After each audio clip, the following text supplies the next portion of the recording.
நீங்கள் பார்த்துக் கொண்டிருப்பது உங்கள் விஜய்.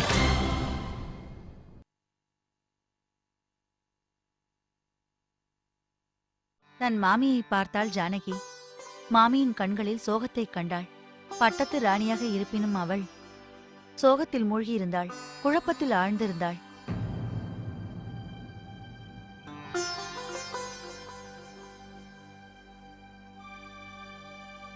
ஜனகனின் மகள் சீதாதேவி தன் மாமியின் கால்களில் பணிந்து சொன்னாள், என் அதிர்ஷ்டத்தை பார்த்தீர்களா? ராமாயணம் படிக்கிற நேரத்தை பத்தி நியாயமாக நான் உங்களுக்கு சேவை செய்ய வேண்டும். ஆனால் ஆண்டவன் எனக்கு இப்படி ஒரு சோதனையை கொடுத்து விட்டான். பாதை கடினம்தான், ஆனால் அதில் எனக்கு எந்த குறையும் இல்லை. தங்களின் ஆசிர்வாதம் எப்பொழுதும் எங்களுக்கு வேண்டும். பிறகு கோசலை தேவி சீதா தேவியை கட்டி தழுவினாள், அவளை ஆசிர்வதித்தாள். கங்கை யமுனை எப்படி தன் வேலையை எப்பொழுதும் செய்து கொண்டே இருக்கிறதோ அப்படி நீயும் மனைவியாக உன் கடமையை செய் என்றாள்.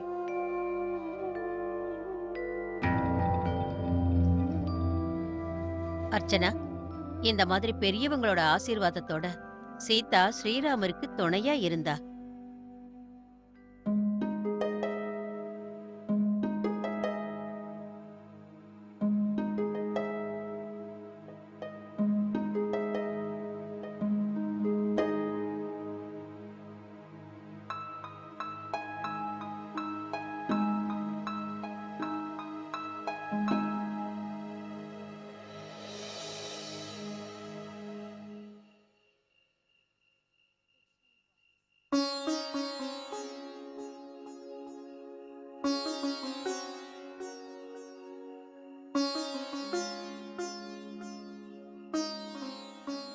இந்த நேரத்துல ஏன் இன்னைக்கு ராமாயணம் படிச்சீங்க? அது அர்ச்சனா காதுல இந்த மாதிரி விஷயங்கள் எப்பவும் விழுந்துகிட்டே இருக்கணும். சீதாதேவி வனவாசம் போறத பத்தி தான் ராமாயணத்துல படிச்சோம். வாழ்க்கையில இதெல்லாம் எவ்வளவு படிப்பினையா இருக்கு இல்லக்கா? அம்மா, குளிரு ரொம்ப ஜாஸ்தி ஆயிடுச்சு. பனியில மார்க்கெட்டுக்கு போக முடியாது. அதனால நான் இப்பவே போயிட்டு வந்துட்டுமா? மாணிக்கம், வரும்போது சாவித்திரி கதை புத்தகம் வாங்கிட்டு வாங்க. நாங்க அதை எங்க வச்சோன்னு தெரியல. சரிங்கம்மா, அதையும் வாங்கிட்டு வந்துடுறேன். நீங்க சொன்னது நல்லதா போச்சுக்கா. அர்ச்சனா, நீ மறக்காம அதையும் படிக்கணும். அதுல ரொம்ப விளக்கமா போட்டிருப்பாங்க. சாவித்திரி எப்படி யமன்கிட்ட தம் புருஷனோட உயிரை திரும்ப மீட்டுக்கிட்டு வந்தான்னு தெளிவா போட்டிருக்கோம். படிச்சு பாரு. மனசுல தைரியம் இருந்தா முடியாத காரியத்தை கூட செய்ய முடியும். மனைவிங்க கணவனுக்காக எவ்வளவோ வேலைங்க செய்யறாங்க. எவ்வளவு வேலை செய்யறாங்க. இந்த மாதிரி ஒவ்வொரு கதைகள்லயும் புருஷனுக்கு பொண்டாட்டி துணையா இருந்திருக்கா. ஏன் காந்தாரி கதையை எடுத்துக்கங்களேன். புருஷனுக்கு கண்ணு தெரியலன்னு தான் கண்ணையும் கட்டிக்கிட்டாலே. இன்னைக்கு நாம எல்லாரும் அவளை பத்தி பெருமையா பேசுறோம், அவளை உதாரணமா எடுத்துக்கிறோம்.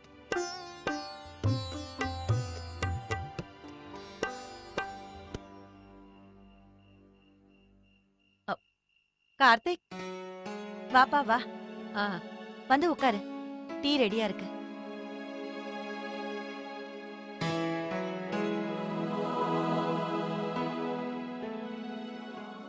அப்புறம் அர்ச்சனா, இன்னும் நிறைய பெண்கள் இருக்காங்க. அவங்க வாழ்க்கையில நமக்கு படிப்பினையா இருக்கு. அந்த மனைவி போதும், நிறுத்து சாந்தி.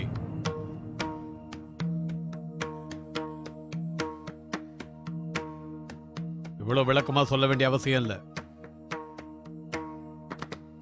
நீ சொன்ன ஒரே நாள்ல மருமக புரிஞ்சுப்பாளா?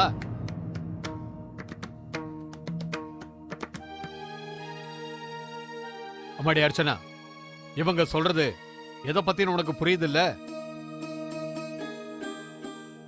நம்மள மாதிரி மனுஷங்களுடைய வாழ்க்கை அந்த கதையில இருந்து வித்தியாசமா இருக்கும். நாமெல்லாம் சாதாரணமானவங்க. நம்ம கலாச்சாரமே வேற. ஒருவேளை உங்க எல்லாருடைய மனசுலயும் நான் கார்த்திகையும் அர்ச்சனாவையும் தடுக்கிறேன்னு தோணுச்சுன்னா அது உண்மை இல்ல. இல்ல, அப்படி இல்லைங்க. நான் உங்களை புண்படுத்தணும்னு இதெல்லாம் சொல்லல. இதுக்கு வேணா சொல்லிருக்கலாம். ஒருவேளை அர்ச்சனா கார்த்திக்கு உதவி செய்யணும்னு ஆசைப்பட்டா தாராளமா செய்யட்டும்.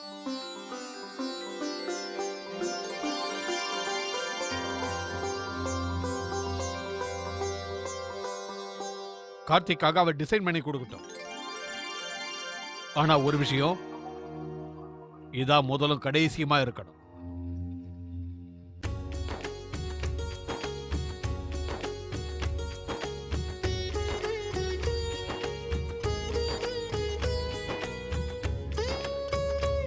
பெரியப்பா ஆசீர்வாதம் பண்ணுங்க.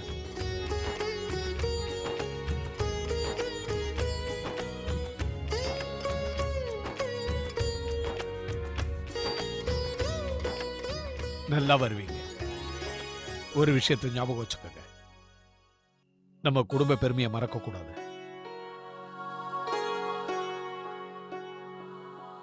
பெரியப்பா, நீங்க குறை சொல்ற அளவுக்கு நாங்க நடந்துக்க மாட்டோம். ஆமா பெரியப்பா, மறுபடியும் இந்த முறை நீங்க என் மேல நம்பிக்கை வைக்கிறீங்க.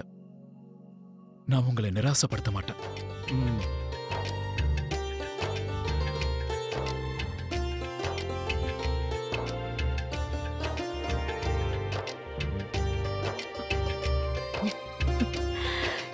நல்லா அழகழகா டிசைன் பண்ணுமா.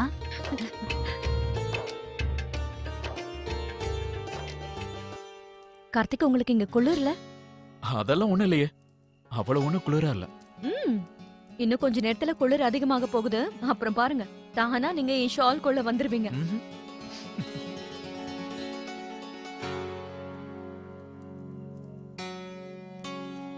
நீங்க கவலையா இருந்தா கொஞ்சம் கூட நல்லா இல்ல.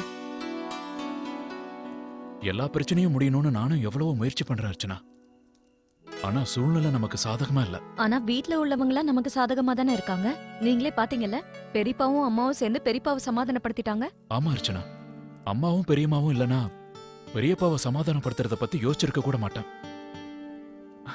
எனக்கு ஒரு ஐடியா தோணுது அர்ச்சனா. எல்லா பிரச்சனையும் முடிஞ்ச உடனே நாம அம்மாவுக்கும் பெரியம்மாவுக்கும் அழகான செட் டிசைன் பண்ணலாம். அவங்களுக்கு பர்ஃபெக்ட்டா, வித்தியாசமா. இது நம்ம சார்பா அவங்களுக்கு பெர்ஃபெக்ட்டான கிஃப்டா இருக்க போகுது. எனக்கு இன்னொரு ஐடியாவும் வருது. பெரியப்பாவுக்கும் அப்பாவுக்கும் கூட ஒரு அழகான மோதிரம் செஞ்சு அவங்களுக்கு கொடுத்துடலாம். என்ன, நீங்க வேணா பாருங்க. அவர் சரின்னு சொல்லி டிசைனர் பிரச்சனையை எவ்வளவு ஈஸியா சால்வ் பண்ணிட்டாரு. அப்போ டீலா? டீல்.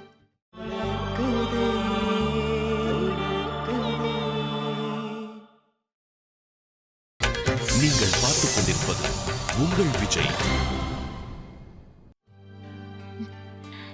இந்தாம்மா. என்ன, எதுக்கு ரெண்டு பேரும் டீல் பேசுறீங்க? அது ஒண்ணும் இல்லம்மா, இப்பதான் எங்களுக்குள்ள டீல் போட்டுக்கிட்டோம். அப்படி என்ன டீலு?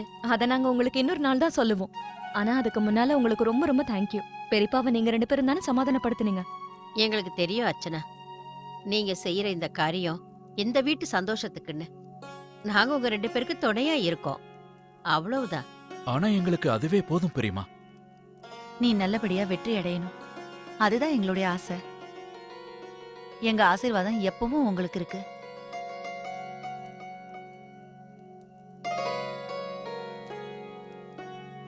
கார்த்திக், ம்? நான் நாளையில இருந்து டிசைன் பண்ற வேலையை ஆரம்பிச்சிடுறேன். ஆனா அர்ச்சனா, அதுக்கு நமக்கு முக்கியமா ஒரு தீம் தேவைப்படும். அதுக்கு நம்ம ரிசர்ச் பண்ண வேண்டியிருக்கும். எங்க இருந்தாவது ஐடியா பிடிக்கணும். அதுக்கெல்லாம் நமக்கு டைம் இல்லையே. தீமா? என்ன தீம்? அதாவது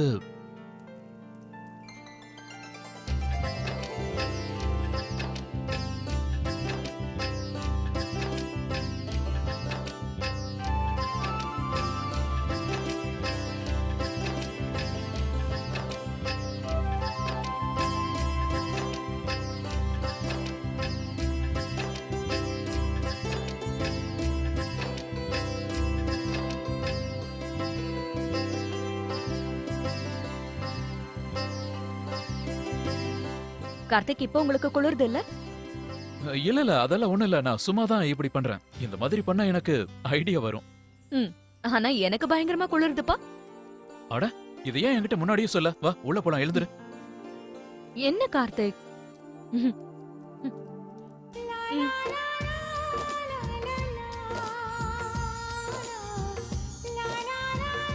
ம். நீ என்ன எவ்வளவு நல்லா புரிஞ்சு வச்சிருக்க. ம்? நம்மளோட இந்த வேலையும் எந்த பிரச்சனையும் இல்லாம நல்லபடியா முடியணும். ம். ஒரே விஷயம் தான் எனக்கு ரொம்ப டென்ஷனா இருக்கு. ஒரு நாள் வேஸ்ட் ஆயிடுச்சு. டைம் ரொம்ப கம்மியா இருக்கு. எல்லா வேலையும் எப்படி முடிக்கிறது? கார்த்திக், நீங்க ஒன்னும் டென்ஷன் ஆகாதீங்க. எல்லா வேலையும் முடிச்சிடலாம். ம்?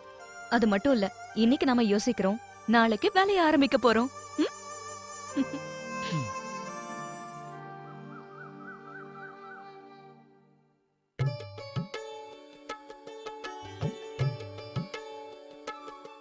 இங்கிருந்து நீ செயின் வரைஞ்சிரு. ம். அர்ச்சனா, இந்த எல்லா டிசைனும் ரொம்ப பாப்புலர். அதனால நாம இதுல இருந்து புதுசா ஏதாவது எடுக்கணும். ஏற்கனவே இந்த டிசைனை நான் இங்க ரொம்ப வரைஞ்சிட்டேன். ஆ, சரி இந்த இடத்துல என்ன வரையட்டும்? இந்த இடம் ரொம்ப காலியா இருக்குல்ல? இரு நான் பாக்குறேன்.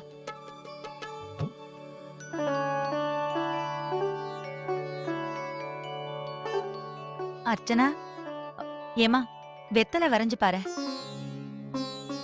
நடுவுல கல்லு வைக்கிறதுக்கு இடம் விட்டுடு.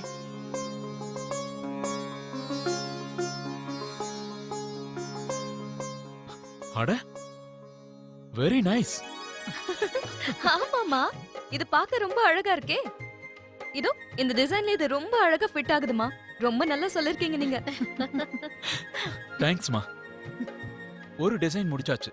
நெக்ஸ்ட். இல்ல முதல்ல டீ குடிங்க, ஆறி போயிட போகுது.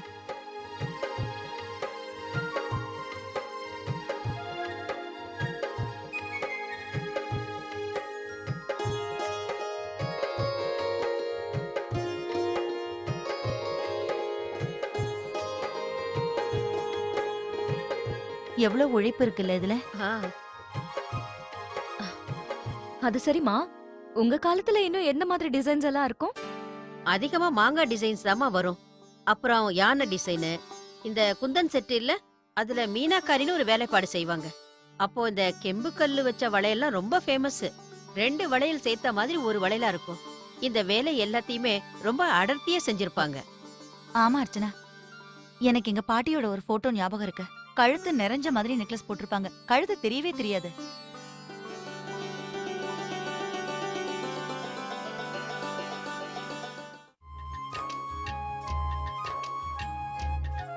இத பாருங்க, பிரிண்ட் அவுட்ஸ்.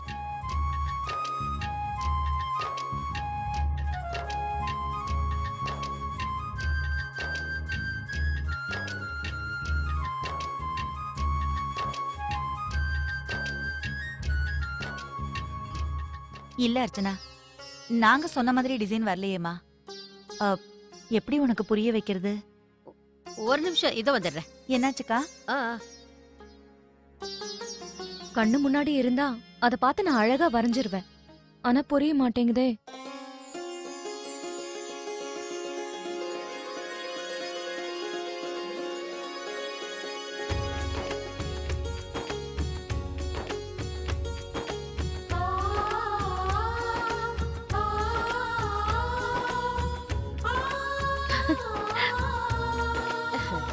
இது எப்படிமா இருக்கு? ரொம்ப ரொம்ப அழகா இருக்கு பெரியமா. அக்கா இத பார்த்து பல வருஷம் ஆயிடுச்சே. அவரோட அலமாரியில இருக்கிற கஜானாவுல இத வச்சிருந்தேன். ஓ, இதை என் பாட்டி எனக்கு கொடுத்தாங்க. இந்த மாதிரி நகையில நம்ம செய்யறதே இல்ல. இத பாரு. எங்க பாட்டி யார் தெரியுமா? அந்த காலத்துல மகாராணியா இருந்தவங்களுக்கு நெருக்கமான தோழியா இருந்தாங்க. அவங்க தான் என் கல்யாணத்துல எனக்கு கொடுத்தாங்க. இது அவங்களோட ஞாபகார்த்தமா பத்திரமா எடுத்து கஜானாவுல வச்சுட்டேம்மா. அம்மா, நீங்க அப்பவே சொன்னீங்கல்ல, ஒவ்வொரு நகையிலயும் ஒரு ஸ்பெஷாலிட்டி இருக்கணும்னு. ஒவ்வொரு நகைக்கும் ஏதாவது ஒரு அர்த்தம் இருக்கணும். ஆ, ஆ, மோட்டிவ் இருந்தே ஆகணும். இது ரொம்ப அழகா இருக்கும் கார்த்திக். ராணி காலத்து நகை மாதிரி இருக்கும். ஆ. இதுல மான் டிசைன் போட்டிருக்கு. அதுல நீலக்கல் வச்சா ரொம்ப நல்லா இருக்கும். அப்புறம் நடுவுல கல்லு வைக்கணும். மத்த நகைங்க மாதிரி இல்லாம நம்ம வித்தியாசமா செய்யணும். அதுவும் மான் டிசைன் வேற, பார்க்கிறதுக்கு ரொம்ப அழகா இருக்கும். அதே சமயம் வித்தியாசமாவும் இருக்கும். ராணிங்கள்லாம் இந்த மாதிரி தான் போடுவாங்க. தேங்க்ஸ் பெரியமா. நீங்க சரியான நேரத்துல இந்த நகையை கொடுத்து காப்பாத்துனீங்க. ஆமா கார்த்திக், நீங்க சொல்றது கரெக்ட். குழந்தைங்க பிரச்சனையில இருந்தா சொல்யூஷன் அம்மா கிட்ட தான் இருக்கும். இந்த நகை ரொம்ப அழகா இருக்கு பெரியமா. சரி சரி, சீக்கிரமா வேலையை பாருங்க. நமக்கு அதிகமா நேரம் இல்ல. நாங்க இப்ப வரோம். பெரியமா ஒரு நிமிஷம் இருங்க. நான் கல்யாண பொண்ணுக்கு இதே மாதிரி டிசைன் தான் பண்ணணும்னு ஆசைப்படுறேன். ஆனா இதுல வேற என்னெல்லாம் பண்ணலாம்னு சொல்லுங்களேன்.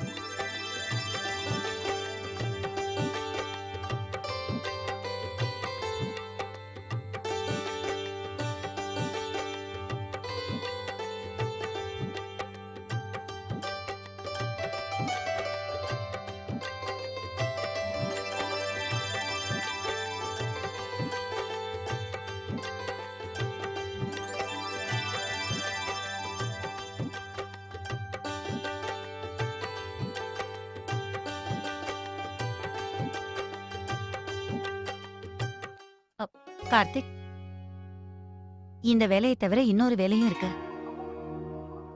அர்ச்சனாவுக்கு ஒரு நல்ல ஹாஸ்பிட்டல்ல தேடணும்ல, அதுவும் பக்கத்துல இருக்கிற மாதிரி. வேலை பிஸில அதை மறந்துடாத கார்த்திக். அம்மா அந்த வேலையை என்கிட்ட விட்டுருங்க, நான் பாத்துக்கிறேன். மறந்து போயிடாத கார்த்திக். மாட்டேன்.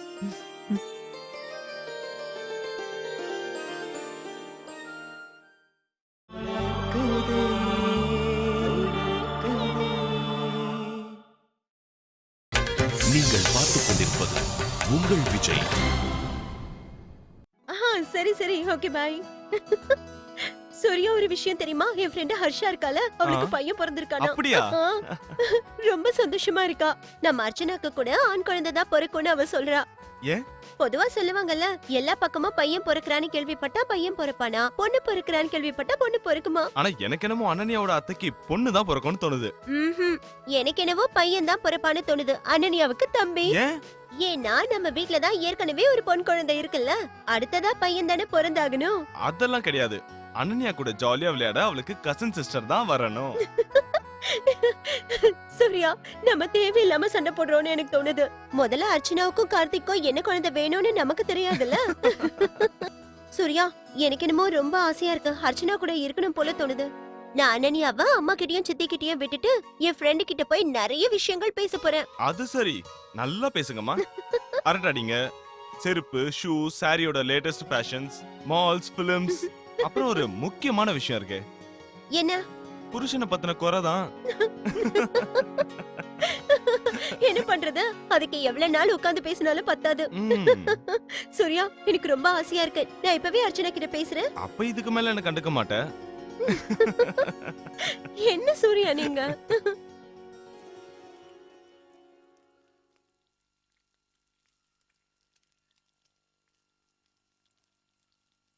வேலைக்கு ஆள் அனுப்புறேன்னு கமலா நேத்து சொல்லிட்டு போனால. மத்தியானம் ஆயிடுச்சேக்கா, இது வரைக்கும் வரல. இனிமே எங்க வரப்போறா? மாணிக்கம் தான் எல்லா வேலையும் செய்யறாரு. எனக்கு என்னமோ நம்ம வேற வேலைக்காரியை தேடிக்கலான்னு தோணுது. இல்லன்னா அர்ச்சனாவே இறங்கி வந்து எல்லா வேலையும் செய்ய ஆரம்பிச்சிடுவா. திடீர்னு நம்ம வேற வேலைக்காரிக்கு எங்கம்மா போறது? அதான் நான் இன்னைக்கு எலுமிச்சம்பளம் வாங்க போயிருந்தல, அப்ப ஸ்ராவணி கிட்ட நான் பேசினேன். அவங்க வீட்ல வேலை செய்யறவன் நிறைய வீடுகள்ல வேலை செய்யறாளா, அவளுக்கு அதனால சுத்தமா டைமே இல்லையா. இருந்தாலும் இன்னைக்கு மத்தியானம் வரைக்கும் நம்ம வீட்டுக்கு வேலைக்காரி வரலன்னா அவளே வேற ஆளை கூட்டிட்டு வரேன்னு சொல்லிருக்கா. அப்படியா? அப்படின்னா சரி. அம்மா, மாடி ரொம்ப க்ளீன் பண்ணிட்டு வந்துட்டுமா? அர்ச்சனாவுக்கு பிரசவ நாள் நெருங்கிக்கிட்டே இருக்குல்ல, இப்போ அவளுக்கு எழுந்திருக்கிறதுக்கும் உட்காரத்துக்குமே கஷ்டமா இருக்கும். ஆமாங்கா. ஒரு தடவை ஃபோன் பண்ணி பாக்குறேன். அம்மா, நீங்க அர்ச்சனா கிட்ட பேசினதுக்கு அப்புறம் என்கிட்ட கொடுங்க, நானும் பேசணும். கொடுக்குறேன். இதானே? இதேதான். ஆமா, இது அவசர வேலை. 2 நாள்ல எல்லா நகைகளையும் செஞ்சு முடிக்கணும். ஆமா, ஆசாரிய கூட கூப்பிட்டுருங்க.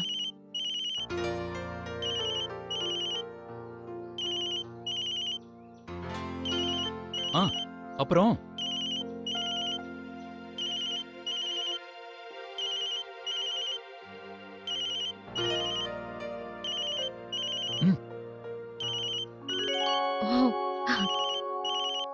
சரி, வேற ஏதாவது ப்ராப்ளம் இருந்தா சொல்லுங்க. நான் இங்க ரொம்ப நல்லா இருக்கேன். நீங்க எப்படி இருக்கீங்க? வீட்ல எல்லாரும் எப்படி இருக்காங்க? இங்கேயும் எல்லாரும் நல்லா இருக்காங்க. என் ஆரோக்கியமும் நல்லா இருக்கு. இரு கொஞ்சம் மூச்சை விட்டுக்கோ. என்ன படபடன்னு பட்டாசு மாதிரி பேசுற? இங்க மூச்சு விட கூட எனக்கு டைம் இல்லம்மா. ஏன், அப்படி என்ன ஆச்சு? அம்மா, நான் உங்ககிட்ட சொன்னேன்ல, கார்த்திக்கு புது ப்ராஜெக்ட் கிடைச்சிருக்கு. அதுல டிசைன் பண்ண நான் அவருக்கு ஹெல்ப் பண்றேன். நான் ஃப்ரீ ஆன உடனே உங்களுக்கு கூப்பிடுறேன். இப்ப டிசைன்ஸ் எல்லாம் சீக்கிரம் கொடுக்கணும். சரியா? நான் வச்சிடுறேன்.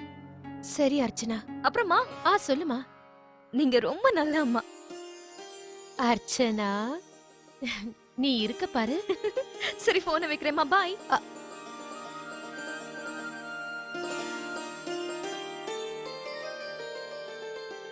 அப்புறம் பெரியமா, இத பாருங்க.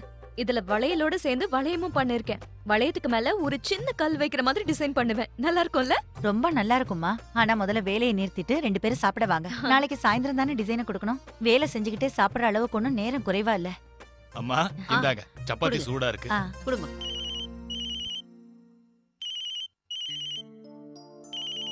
அம்மா, ராஜன் சார் ஃபோன் பண்றாரு.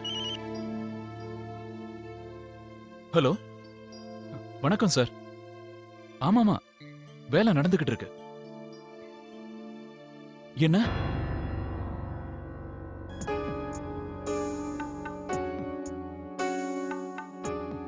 அப்படியா? It's okay. இல்ல ப்ராப்ளம் ஒண்ணும் இல்ல. நான் வந்துடுறேன் சார். பாய். என்னாச்சு கார்த்திக்? அர்ச்சனா, ராஜன் சாருக்கு நாளைக்கு ஈவினிங் தான் எல்லா டிசைன்ஸையும் காட்ட வேண்டியிருந்தது.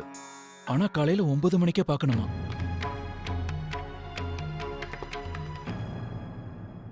என்ன?